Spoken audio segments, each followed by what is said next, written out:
Queremos darles una cordial bienvenida a la casa del Señor. Nos da mucha alegría poder estar aquí, vernos, compartir los unos con los otros, saber lo que el Señor nos quiere hablar por medio de su palabra. Y le vamos a pedir al Señor que Él nos dirija, nos guíe y vamos a pedir su dirección. Padre Celestial, gracias te damos por el gozo que nos das de escuchar tu palabra. El gozo, Señor, que tenemos de que cada día, Señor, hay una nueva expectativa, Señor, de que tú tienes algo que hablar a nuestros corazones por medio de la exposición de tu palabra. Te pedimos, oh Dios, que tu Espíritu Santo, Señor, obre en nuestras vidas para que podamos ser transformados, para que podamos, oh Dios, ser renovados en nuestro entendimiento, Señor, y en nuestra forma de vivir, en nuestra forma de pensar. Que nuestros pensamientos sean reemplazados por tus pensamientos, Señor, para que podamos, Señor, atinar, darle en el centro, en el blanco de lo que es tu voluntad, buena voluntad, agradable y perfecta. En el nombre de Cristo Jesús, gracias, bendito Dios. Amén y amén. Mis amados hermanos, hemos comenzado una nueva serie, un nuevo estudio y vamos a exponer, si el Señor lo permite, nos da vida, nos da salud, vamos a exponer las dos epístolas,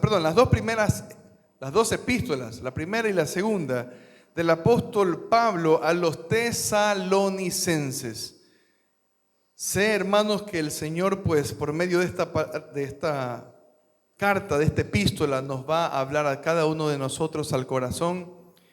Y vamos a ver algunos énfasis en la venida del Señor, en la segunda venida del Señor. Así que estoy muy emocionado y estoy muy gozoso de que podamos juntos compartir este tiempo en la palabra del Señor.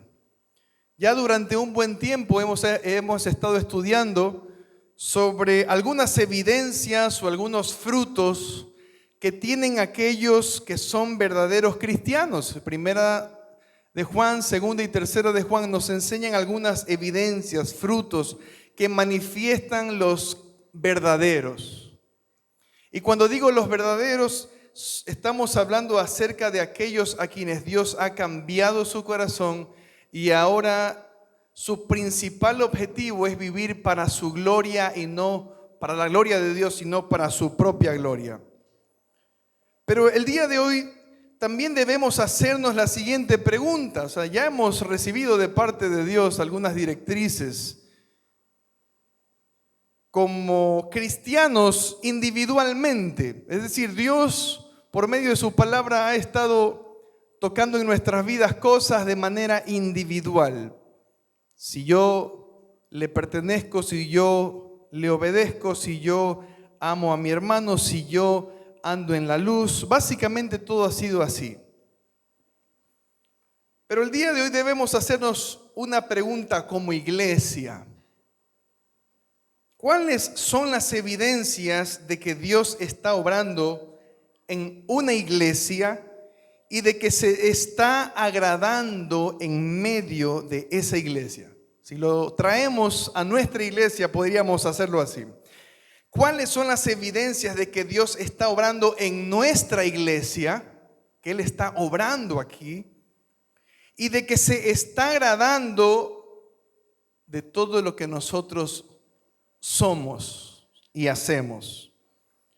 En otras palabras, ¿cómo podemos saber si Dios está usando nuestra iglesia como instrumento suyo para que seamos de bendición a este sector, a las personas que se congregan actualmente y también a aquellos a quienes probablemente van a venir a la iglesia por medio de nuestra predicación del evangelio, nuestros vecinos, nuestros amigos?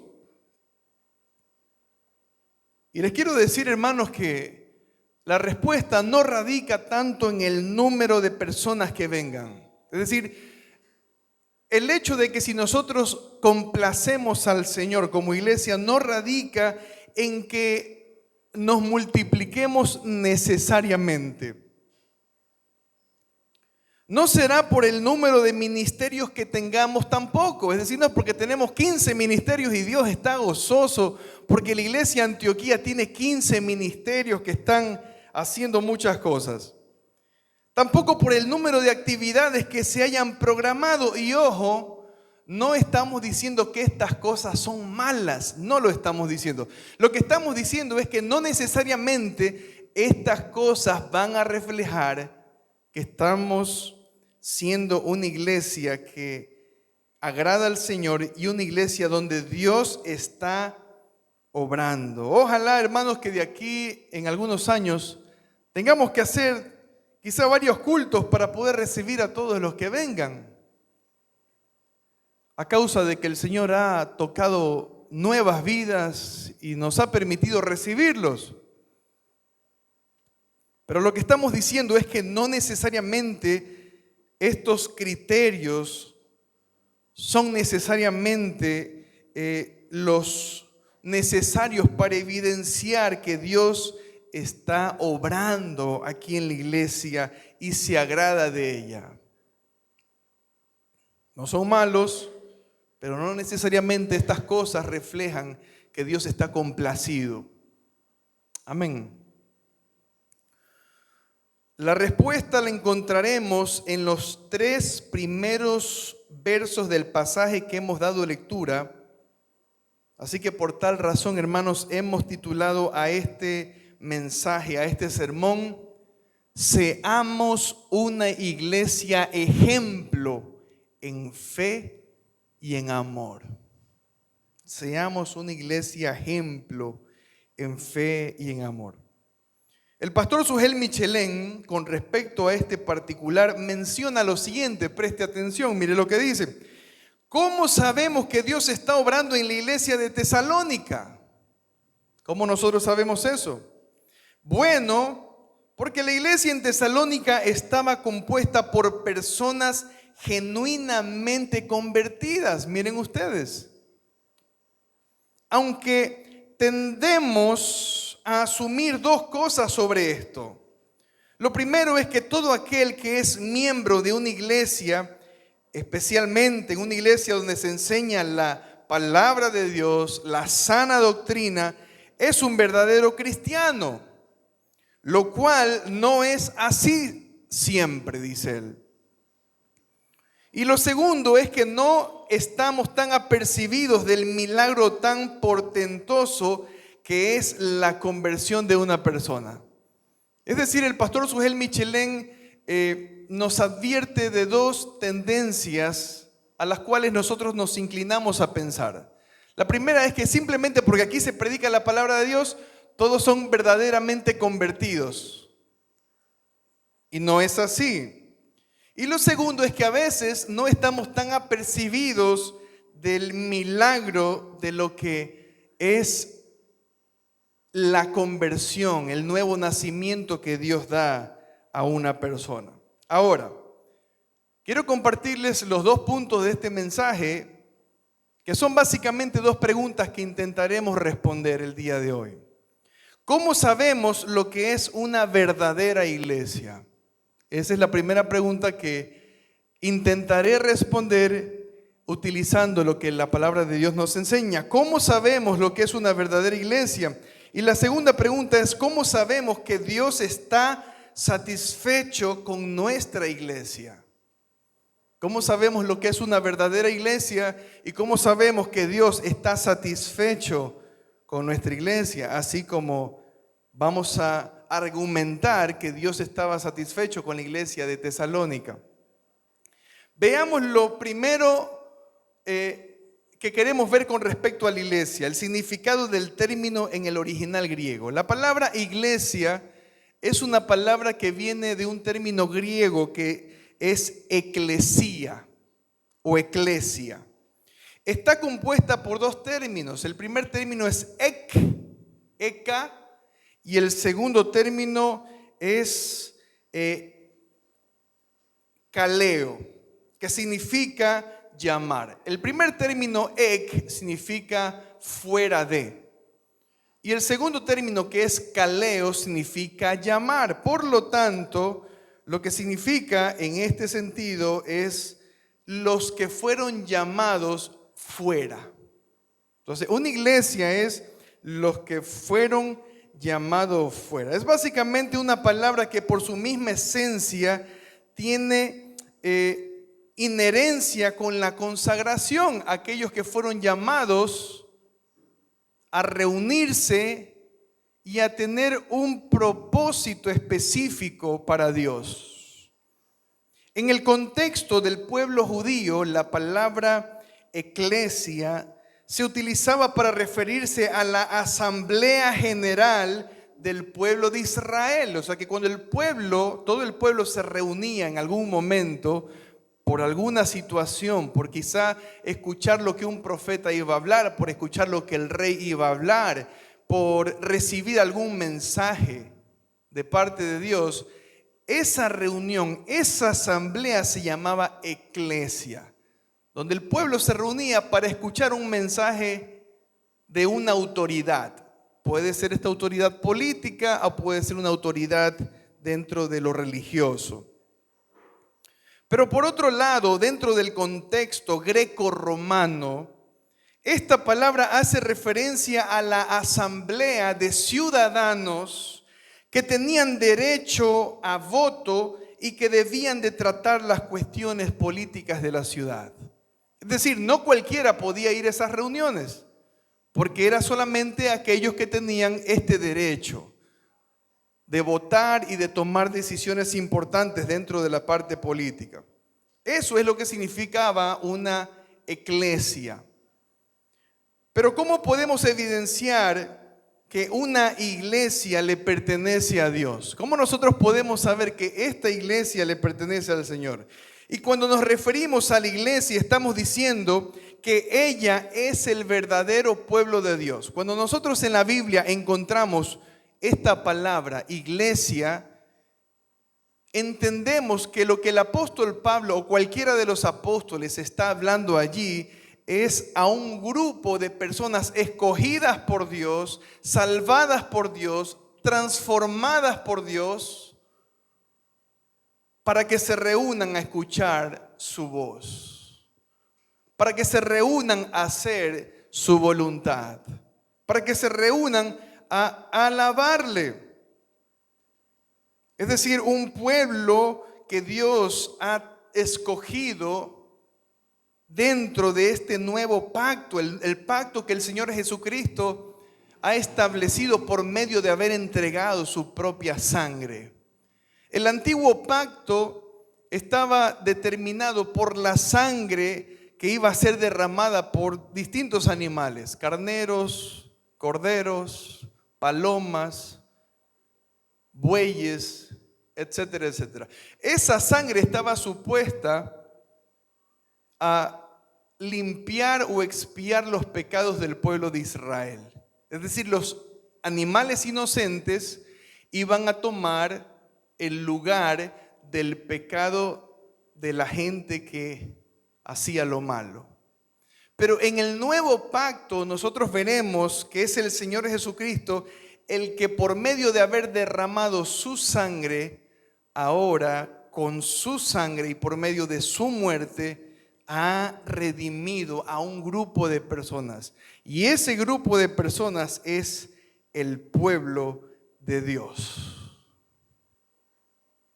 Ese grupo de personas es el pueblo de Dios. Mire lo que dice Romanos capítulo 9, versículo 6. Con respecto a este término del pueblo de Dios. Romanos capítulo 9, versículo 6. Y dice así: no que la palabra de Dios haya fallado, porque no todos los que descienden ¿de dónde? ¿O de quién? De Israel son israelitas. Miren ustedes, no todos los que descienden de Israel son israelitas, ni por ser, ¿qué cosa? Descendientes de Abraham son todos hijos. ¿Cuántos de nosotros hemos nacido en Israel? A ver, ¿quién ha nacido aquí en Israel? ¿Alguien ha nacido en Israel? No. ¿Alguien es aquí descendiente de Abraham, por si acaso? alguien de la tribu de Benjamín, de José, etcétera. Pero miren lo que dice la palabra del Señor. Dice más adelante, en Isaac, dice, sino en Isaac te será llamada descendencia. Dice, en Isaac te será llamada descendencia. Esto es, no los que son hijos según ¿qué? Según la carne, es decir, según la descendencia de Abraham. Dice, sino, no los hijos según la carne son los hijos de Dios, sino que los que son hijos según ¿qué cosa? La promesa, son contados como descendientes. ¿De qué promesa estamos hablando aquí? De la promesa que Dios le hizo a Abraham hace muchos años atrás. ¿Y cuál fue la promesa que Dios le hizo a Abraham? Que en tu simiente serían benditas todas las naciones de la tierra. Miren, la promesa no se enfoca en Israel solamente, ojo, porque también toca a Israel. La promesa toca a todas las naciones de la tierra. Y luego el apóstol Pablo en la epístola a los Gálatas menciona que la simiente de Abraham, ¿saben quién es? Es Cristo. Es decir, que por medio de Cristo, tú y yo podemos ser parte de ese pueblo de Dios escogido por Dios.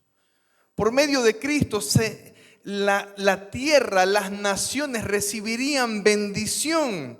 Y esa es la iglesia de la cual se habla en este pasaje. O sea que la iglesia no es simplemente un grupo de miembros que paga una membresía y dice, oye, a mí me gustaría estar en esa iglesia. Yo quiero pertenecer en esa iglesia, yo voy a dar el diezmo fielmente, yo voy a apoyar, yo voy a donar 100 sillas nuevas. Y yo con eso me gano el derecho de ser parte de la iglesia. No.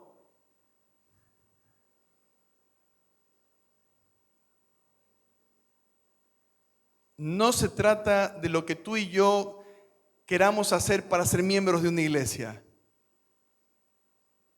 Es verdad que nosotros seguimos un proceso de membresía por orden, por cuidado y estamos presentando algunos requisitos, creo yo, sanos, como por ejemplo, si la persona se ha bautizado, de qué iglesia viene, si la persona pues es recomendada por otras personas o si se ha bautizado aquí en la iglesia.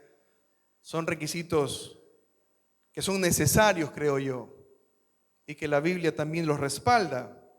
Pero la iglesia de Cristo no tiene nada que ver con requisitos administrativos, con requisitos humanos o con algún tipo de cancelación o pago de membresía. No. Aquí el apóstol Pablo, en el texto que hemos leído, de Romanos capítulo 9, versículo 6, introduce la idea de que hay un Israel espiritual para Dios. Es decir, hay un Israel a quien Dios ama con todo su amor y con todas sus fuerzas. Hay un Israel que le conmueve al Señor. Hay un Israel por quien Él, y disculpen que suene un poco romántico, pero hay un Israel por quien Él suspira. Y ese Israel es su pueblo. El pueblo que fue comprado con la sangre preciosa de su Hijo Jesucristo. Es un Israel espiritual que no se define por la descendencia biológica. O sea, no tiene nada que ver dónde naciste. Si naciste en Israel, en la tierra de Palestina, no. Sino que se define por la promesa de Dios hecha a Abraham de que en su simiente, es decir, en Cristo, todas las naciones de la tierra serían benditas. Y en esa promesa está Ecuador también. En esa promesa está Colombia, está Costa Rica, está Cuba, está África, está Egipto, está Estados Unidos, está Canadá y en cualquier rincón de este mundo. En otras palabras, el verdadero pueblo de Dios está compuesto por aquellos que han sido llamados y elegidos, dice el libro de Efesios, según el puro afecto de su voluntad. Que fueron escogidos y llamados según su propósito.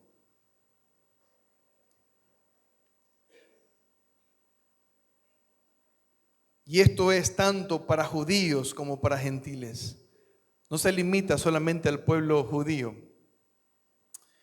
Mis amados hermanos, lo que el apóstol Pablo está tratando de decir en el versículo 1 de nuestro texto central, versículo 1, capítulo 1 de Primera a los Tesalonicenses, mire lo que dice.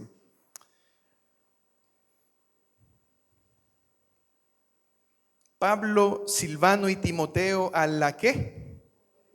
A la iglesia. Ese término no es simple, no es sencillo, no lo vean así tan rápido. Porque a veces leemos la Biblia, a la iglesia, ya no es la iglesia, lo que sea, ¿qué es eso? No, aquí no. Pablo, Silvano y Timoteo le están escribiendo a un grupo de personas a quienes ellos han testificado y han visto de que son el pueblo escogido por Dios. Gente genuina, gente verdadera, gente transparente, gente sincera, gente que vive no para ninguna otra cosa, sino solamente para darle la gloria al Señor. A ellos se está refiriendo Pablo, Silvano y Timoteo, a la iglesia de los tesalonicenses, en Dios Padre y en el Señor Jesucristo. Gracia y paz sean a vosotros de Dios nuestro Padre y del Señor Jesucristo. Y lo que Pablo está diciendo aquí es que esta iglesia es verdadera porque estaba bien cimentada en, mire lo que dice, en Dios Padre y en ¿quién? Y en el Señor Jesucristo. Y es interesante que aquí a Jesucristo le llama Señor, ¿se dan cuenta? Hay algunos grupos que dicen, no, pero mira lo que dice el apóstol Pablo en 1 Tesalonicenses. A Jesucristo no le llama Dios, dice. Le llama Señor, como que fuera un nombre de categoría un poquito más baja. Pero es interesante que aquí a Jesucristo le llama el Señor y no debemos olvidarnos de que el término Señor que está aquí no es de segunda categoría porque utiliza el nombre que en el Antiguo Testamento era Adonai. ¿Y saben lo que significa Adonai? Amo, Señor y Dios. El mismo término que se utilizaba para que el pueblo judío pueda determinar algunos atributos de Dios en el nombre o en la palabra Adonai, se la atribuyen a Cristo. Miren ustedes.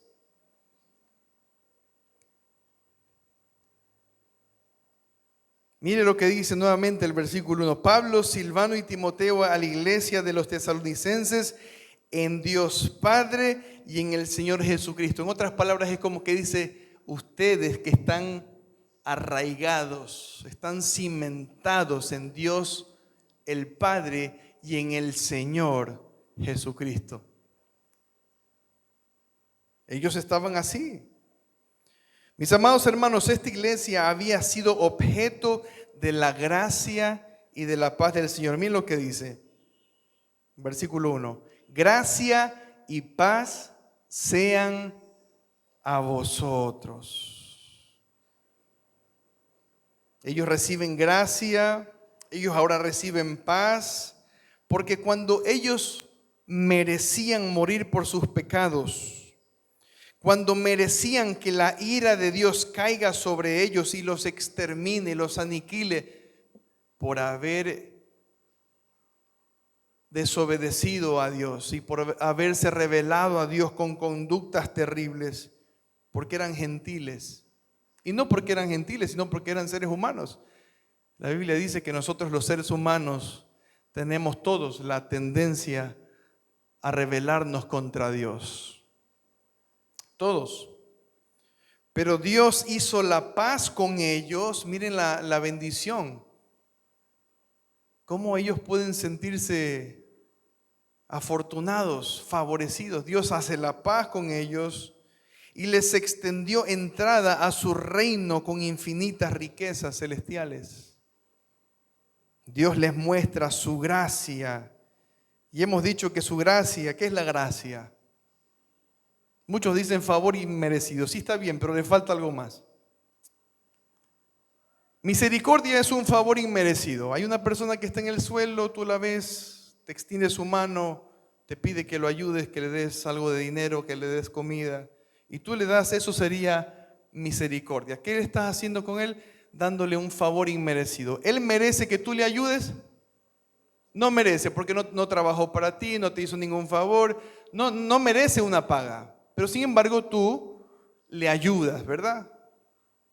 Pero en la gracia es mucho más profundo, porque la gracia es un favor inmerecido cuando merecíamos todo lo contrario. Imagínense ustedes que alguien viene, entra a su casa, se les lleva las joyas, se les lleva los últimos ahorritos que habían ahí, va golpeando a la familia, por ahí va hiriendo a alguien y se va. Y luego a esa persona tú la encuentras en el piso porque algo le pasó. Y él no se da cuenta que tú eras el dueño de esa casa y él te extiende su mano por una ayuda. Y tú lo reconoces. Y tú dices, este fue el ladrón que hizo daño en mi casa. Este fue el ladrón que hizo mal a mi familia y que merece estar en la prisión, merece castigo. Y tú vienes y aún así le das una ayuda. Esa persona no solamente que no merecía la ayuda, sino que merecía todo lo contrario.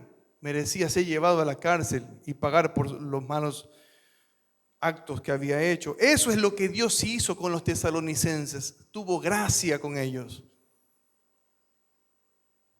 Les favorece con algo inmerecido en lugar de darles conforme a sus obras.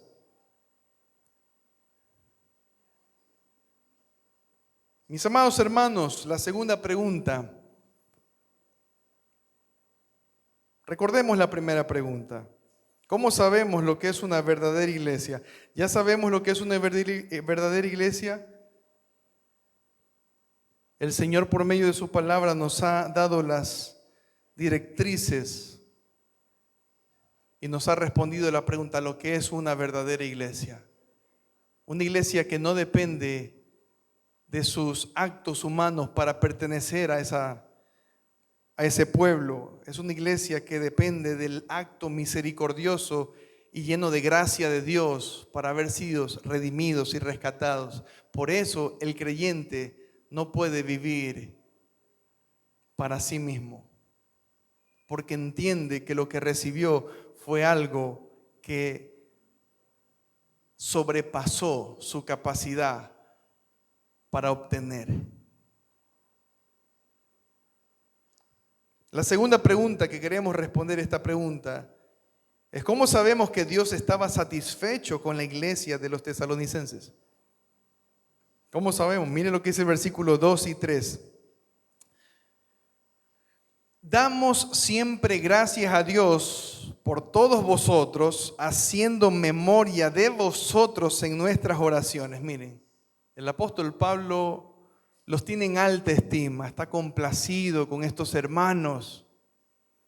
Damos siempre gracias a Dios por todos vosotros. Siempre está dando gracias a Dios por sus vidas. Qué lindo sería que alguien esté dando gracias a Dios por nuestras vidas, ¿no? Alguien que esté orando, diga, yo doy gracias a Dios por Jaime, porque de verdad que es y ha sido una bendición para muchas personas. Es un ejemplo.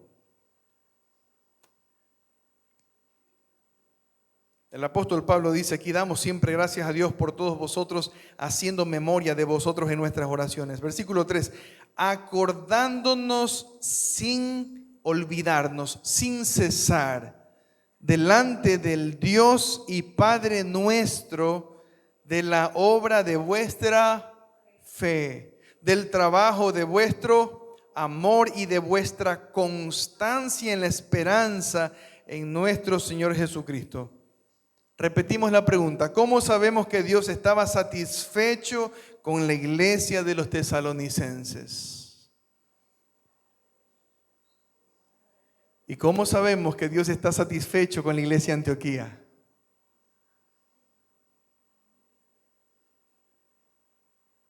¿Cómo sabemos que Dios se agrada de esta iglesia? Mire lo que dice el versículo 3, acordándonos sin cesar delante de Dios y Padre nuestro de la obra de vuestra fe, del trabajo de vuestro amor. Hasta ahí nos vamos a quedar. Sabemos que Dios estaba satisfecho por la obra de su fe y por el trabajo de su amor. Fíjense lo que hace que esta iglesia sea objeto de la complacencia del Señor. Queridos hermanos, en esta iglesia vemos tres cosas importantes. Y la primera es la obra de su fe. La fe de esta iglesia no era un membrete sobre sus cabezas. No era una cosa simplemente nominal dentro de su membresía, no.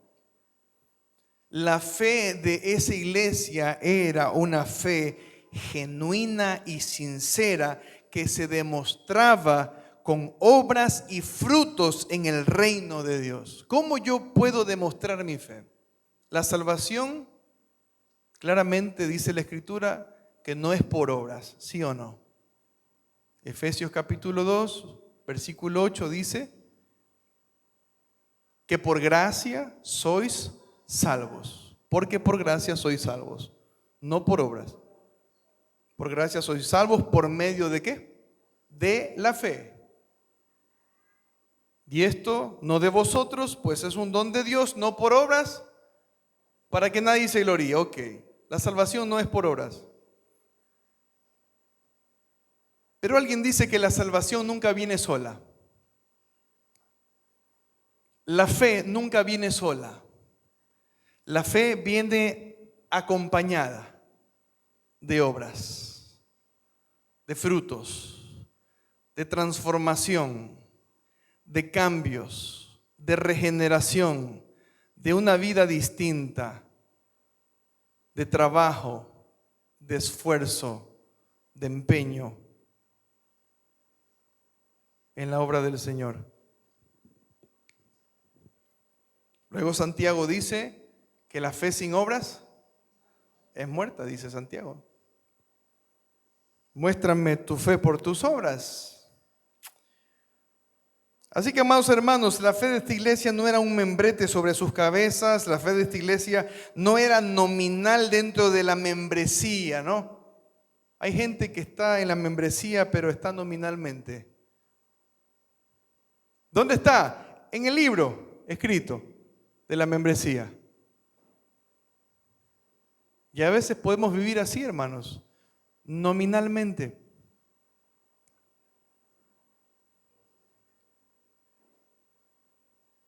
Pero no, la fe de estos hermanos era una fe genuina y sincera que se demostraba con obras, con frutos, con trabajo en el reino del Señor. Yo les hago una pregunta: ¿cuáles son los frutos que estamos dando dentro del reino de Dios? ¿Cuáles son los frutos? ¿Sobre qué estamos construyendo nuestra fe? El apóstol Pablo en 1 Corintios capítulo 3, versículo 12, dice lo siguiente. 1 Corintios capítulo 3, versículo 12 dice: y si sobre este fundamento, es decir, sobre la fe, la fe que había sido implantada por varios de los apóstoles en distintas iglesias. Y dice, y si sobre este fundamento alguno edificare oro, plata, piedras preciosas, madera, heno, hojarasca, dice, la obra de cada uno, ¿qué pasará con la obra de cada uno de nosotros? Se hará manifiesta porque el día la declarará. ¿Saben cuál va a ser el día que declarará cuáles fueron nuestras obras? Si fue oro, plata, piedras preciosas, madera, heno, hojarasca. El día en que estemos delante del tribunal del Señor Jesucristo. Y Él te mostrará, Él manifestará, mira, estas fueron tus obras, las obras de tu fe. Y dice aquí, porque el día la declarará, pues por el fuego será revelada. Y la obra de cada uno, cual sea, el fuego la probará. Mira, estas son tus obras, las vamos a poner en el fuego a ver qué pasa. Entonces viene el Señor, trae las obras de cada uno de nosotros, la pone en el fuego y esperamos un ratito. La pone ahí a 1000 grados centígrados, a ver qué pasa. Algunos trajeron heno. Algunos trajeron hierbita. Algunos trajeron papel, otros trajeron caña, otros trajeron madera, otros trajeron piedras preciosas, otros trajeron plata, otros trajeron oro. El fuego la probará. Mire lo que dice aquí más adelante. Si permaneciere la obra de alguno, mire, si permaneciere la obra de alguno que sobreedificó, recibirá ¿qué cosa? Recompensa. Recibirá recompensa. Si la obra de alguno se quemare, sufrirá pérdida. Mis amados hermanos, la segunda cosa que vemos en estos hermanos es su amor. Hemos visto su fe, una fe genuina, una fe sincera, una fe verdadera, una fe que estaba acompañada de obras. Pero la segunda cosa que vemos en estos hermanos es su amor. Un autor dice, nunca amar será demasiado porque la medida del amor es el amor de Cristo. ¿Cuántas veces nosotros hemos dicho, ya estoy cansado de amar, amar y amar?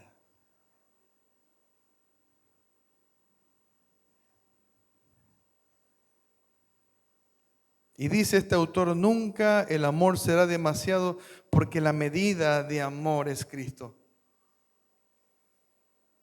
¿Saben cuándo pudiera ser demasiado el amor que podamos dar por alguien?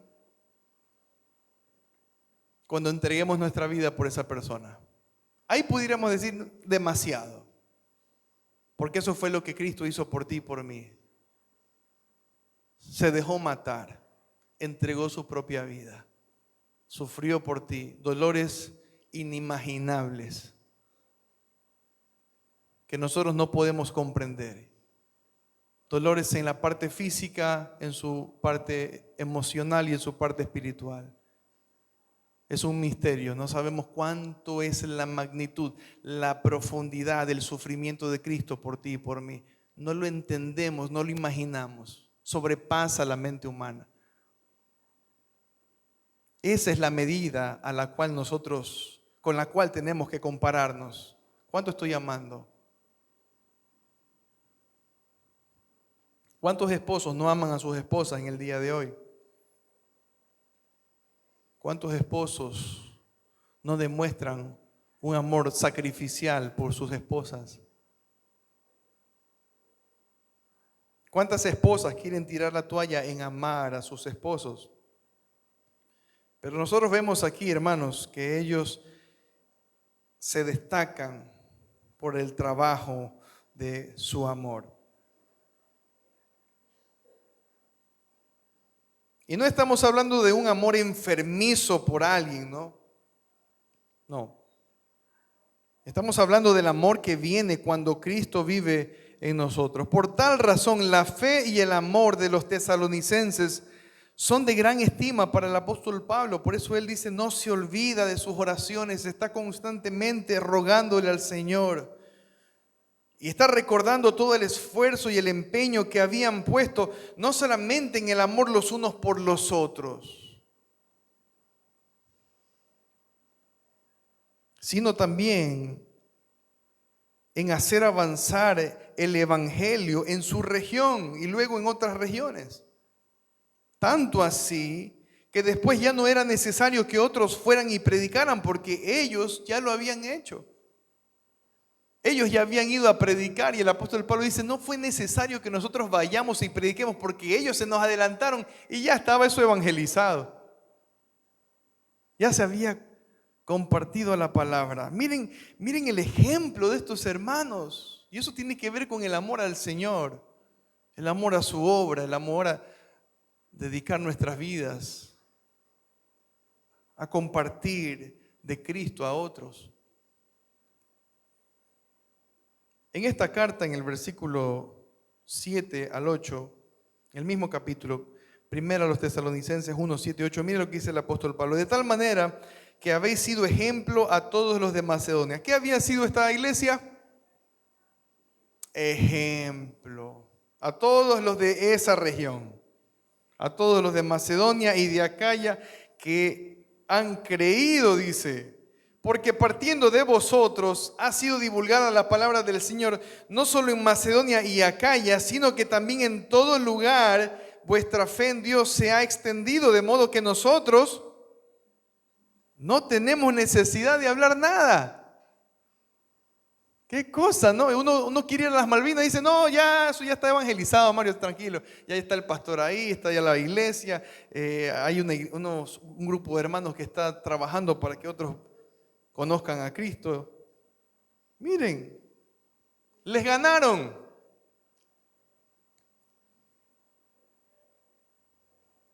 ¿Cómo sabemos que Dios estaba satisfecho con la iglesia de los tesalonicenses? Lo primero que hemos dicho es por la obra de su fe y por el trabajo de su amor. Pero hay un punto final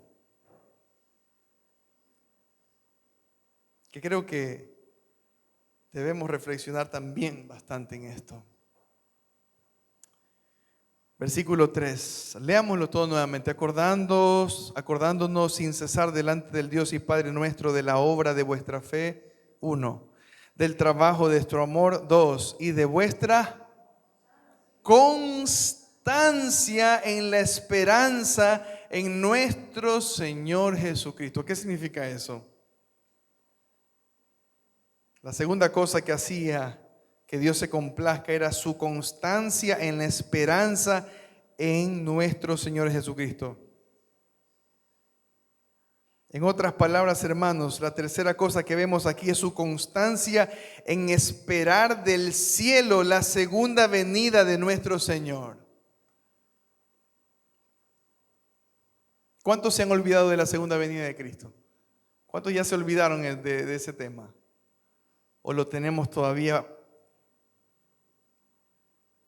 ¿Cuántos estamos anhelando que el Señor venga ya? ¿O nos hemos olvidado? Oye, ve, me hizo acuerdo de que existe la venida, la segunda venida. No, ellos no se habían olvidado. Estaba latiendo la segunda venida aquí. Tenemos que trabajar porque pronto nuestro Señor viene. Tenemos que santificarnos porque pronto nuestro Señor viene. Tenemos que congregarnos porque pronto nuestro Señor viene. Tenemos que consagrarnos porque pronto nuestro Señor viene. Tenemos que dejar el pecado porque pronto nuestro Señor viene. Ese era el pensamiento de los hermanos. ¿Te olvidaste de la segunda venida de tu Señor? ¿Estás tan ocupado que te olvidaste de algo tan precioso y flameante en el corazón? Ellos no dudaban sobre si el regreso del Señor sería algo real o algo falso.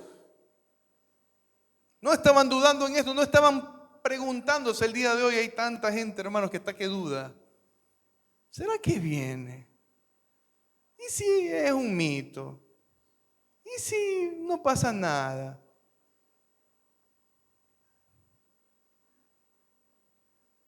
gente inescrupulosa predicando que el Señor no vendrá por segunda vez, cuando los apóstoles nos están recordando este hecho precioso que el Señor Jesucristo dijo: ni el día ni la hora nadie sabe, ni siquiera el Hijo del Hombre. En su naturaleza humana tampoco lo sabía el Señor, como Dios sí. La esperanza en que su Señor regresaría por segunda vez hizo que ellos perseveraran en las dos cosas que hemos mencionado primero. Diga conmigo: perseverar. Pero con convencimiento: perseverar. Grábese esa palabra. La esperanza en que su Señor regresaría por segunda vez hizo que ellos perseveraran en estas dos cosas: en su fe, en la obra de su fe, y en el trabajo de su amor. No dejemos de perseverar en la obra de nuestra fe y en el trabajo de nuestro amor. Si la perseverancia dependiera de mis ganas para hacer las cosas, no lo haríamos. Es decir, si la perseverancia proveniera de cuán animado me siento el día de hoy para ser constante, para crecer, para edificarme, para buscar más al Señor, no lo podríamos hacer, hermanos. Si dependiera de nuestras ganas, no lo haríamos. Estaríamos muy cansados. ¿Cuántos estamos cansados aquí? Yo creo que todos, porque todos siempre tenemos cosas que nos desgastan. Esto no es de uno, esto es de todos. Todos estamos cansados por alguna razón. No sé si cuando nos jubilemos a la final ya estaremos un poquito más, pero ni aún así, porque los jubilados yo los veo que todavía siguen sudando la gota gorda.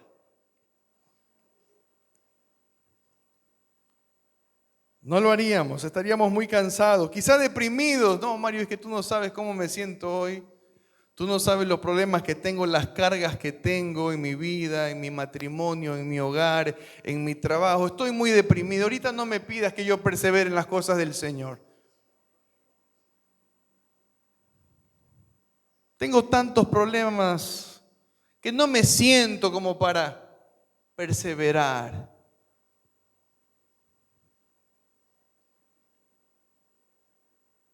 Quizá desganados o quizá muy interesados en las cosas de este mundo antes que en las cosas del Señor.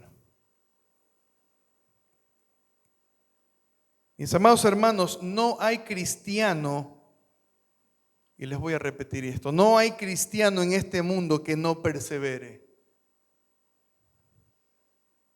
No existe cristiano, cristiana en este mundo que no persevere. No existe, no lo hay. No está escrito.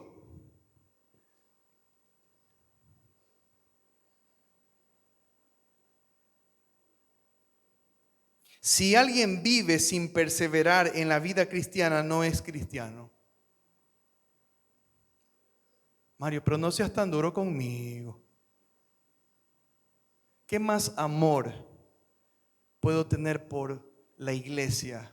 ¿Qué más amor Dios puede tener por nosotros que decirnos la verdad? Amén.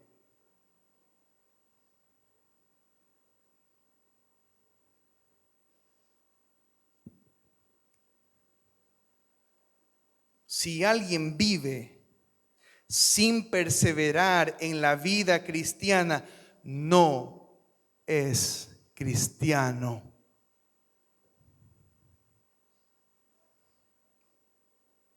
Los cristianos tenemos que perseverar. ¿Saben por qué? Es decir, el cristiano no tiene otra opción, no hay otro camino que no sea el de la perseverancia. ¿Saben por qué? Porque el motor que hace que crezcamos en nuestra relación con Dios es precisamente el hecho de que un día nuestro Señor vendrá por segunda vez. El cristiano que niega la segunda venida de Cristo, ¿saben lo que va a pasar? no va a perseverar nunca. Porque vive distraído, porque vive desapercibido, porque no vive en compromiso, porque no vive diligentemente, porque no hay nada que lo haga prepararse.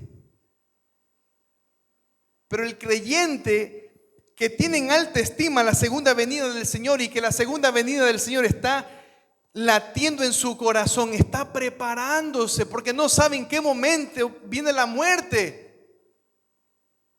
porque no sabe en qué momento va a dejar este mundo y va a presentarse delante del Señor. Cuando nos enfermamos, nadie nos avisó que nos íbamos a enfermar. Cuando fuimos a un hospital, no teníamos en la agenda anotado que íbamos a ir a un hospital. ¿Quién tenía en la agenda anotado que en octubre de este año íbamos a caer a una cama de un hospital?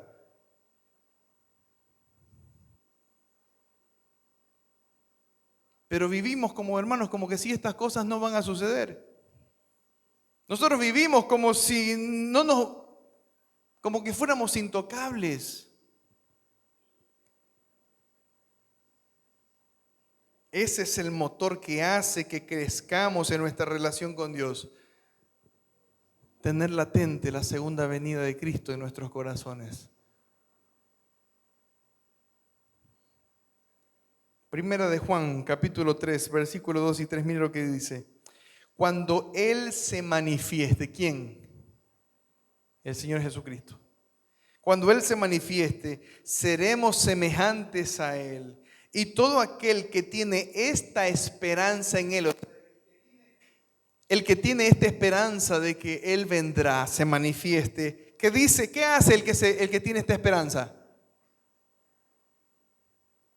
Se purifica a sí mismo, así como Él es puro. El que no tiene esa esperanza no se purifica, se abandona en el pecado. Se abandona en una vida alejada de Dios, en una vida fría, en una vida sin Dios. Mis amados hermanos, concluimos.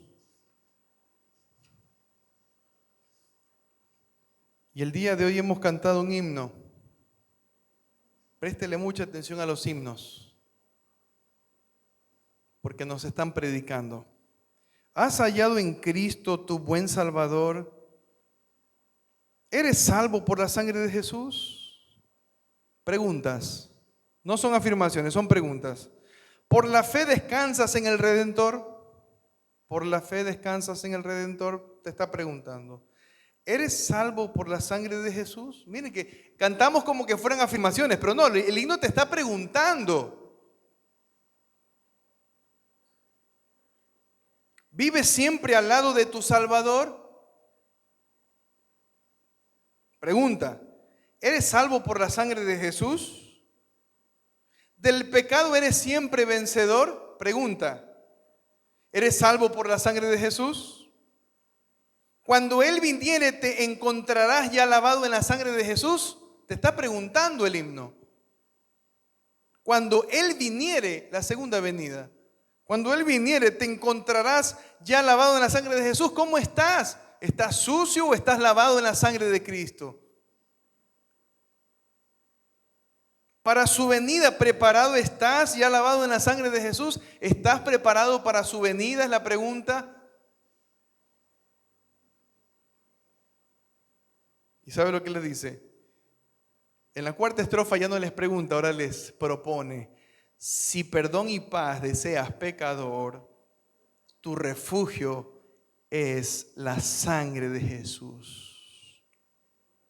Si librarte quieres de eternal dolor, si librarte quieres de eternal dolor, acude a la sangre de Jesús. ¿Alguna vez se pusieron a reflexionar en la letra de este himno? ¿O lo cantamos nomás ¿Respondimos las preguntas que nos hace el himno? Qué precioso. Oremos al Señor, hermanos. Bendito Padre Celestial, gracias te damos, Señor, por este tiempo que nos has dado en tu palabra. Gracias, Señor, porque tu palabra jamás nos dejará tranquilos si somos tus hijos.